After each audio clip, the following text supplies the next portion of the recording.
Hi everyone and welcome back to another video. So are you running out of space on your main drive? Do you want to move Adobe Acrobat to a different SSD or HDD or stored drive without losing your settings in files? Adobe Acrobat can often be moved to another drive by reinstalling it to a new location, or in some cases by using your operating system's app management tools.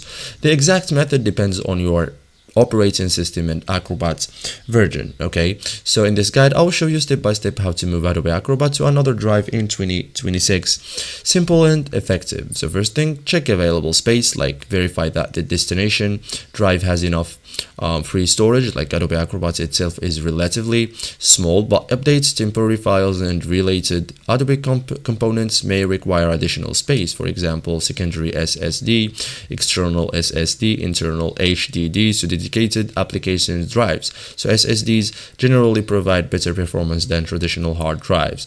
So backup important files, like before making changes, save custom settings, local PDF files, templates, work in progress. So code base, like cloud-based files stored in Adobe Documents Cloud are typically unaffected. Okay, so backups help prevent accidental data loss.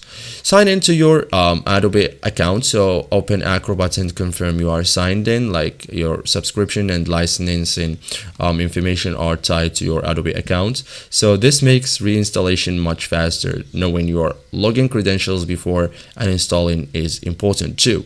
So that's it guys, thank you for watching this video and see you in the next tutorial.